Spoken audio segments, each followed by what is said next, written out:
Hola, buenas, mi nombre es Francisco y hoy vamos con el funcionamiento de un multímetro. Aquí os voy a enseñar el procedimiento de cómo va a funcionar un multímetro sobre unos componentes y también os voy a indicar qué significa cada una de estas cosas. Aquí tengo dos ondas donde con esto hacemos la comprobación de una punta a punta de cada componente. Y bueno, os voy a indicar la franja de cada uno. De aquí que estáis viendo 200 hasta aquí que tiene 200 M, que serían 200 millones, tenemos el símbolo de ohmios. Esto significa 200 ohmios hasta 200 millones de ohmios. Donde nosotros vayamos a ponerlo, eso es lo que nos va a medir.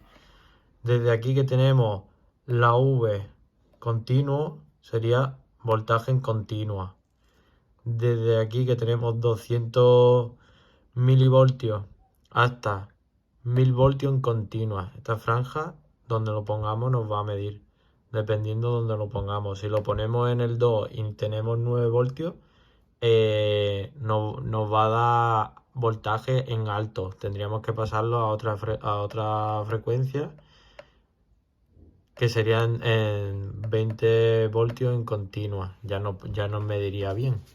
Aquí tenemos V alterna, que sería voltaje en alterna, que tendríamos desde 200 milivoltios en alterna hasta 700 voltios en alterna.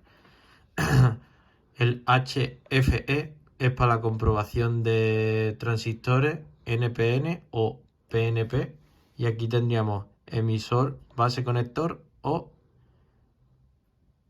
emisor conector base. Dependiendo cómo sea vuestro transistor, se conecta de una forma u otra. Aquí tenemos el amperaje en continua. Cuando el voltaje sea en continua, habría que poner la intensidad también continua. Sería aquí. Y el amperaje siempre se comprueba en circuito cerrado. Nunca se comprueba en paralelo, siempre en serie y en un circuito cerrado.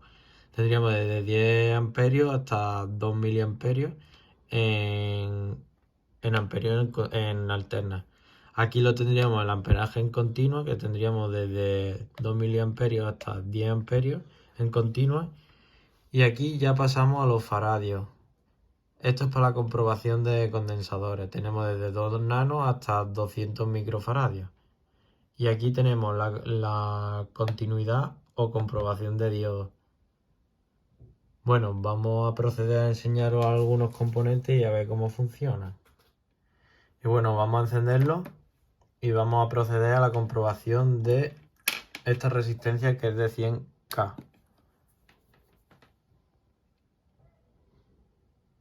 Ahí, como puedes ver, nos da una valoración alrededor de los 100K. Y bueno, ahora vamos a proceder a la comprobación de los condensadores. Como podéis ver, aquí lo hemos puesto en el valor de 200 microfaradios porque tenemos un condensador de 100 microfaradios. Si lo pusiésemos en 2 microfaradios nos va a dar un valor en alto y no nos lo va a comprobar. Aquí, al tener un condensador polarizado, tenemos que poner la sonda del positivo en la patilla del positivo y la patilla del negativo en la patilla del negativo.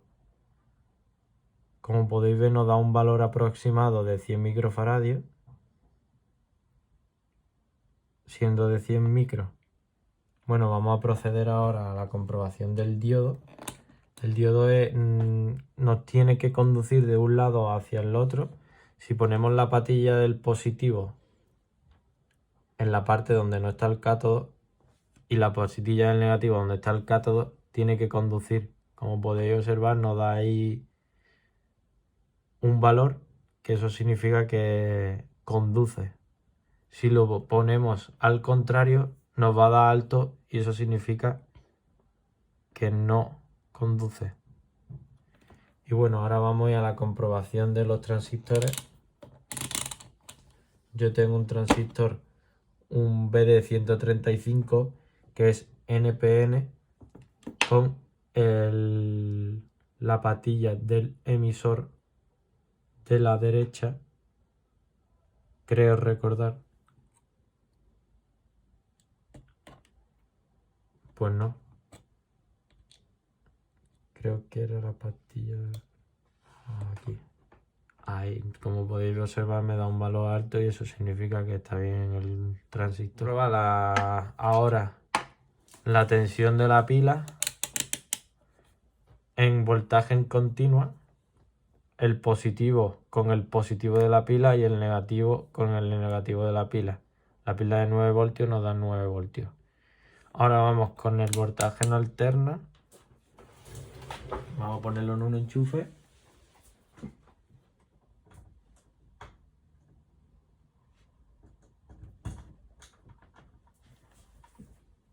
Como podéis observar, nos da 240 voltios en alterna. Un enchufe tiene 220 alrededor, pues este tiene 240. Y bueno, y esto sería el vídeo. Muchas gracias y hasta la próxima.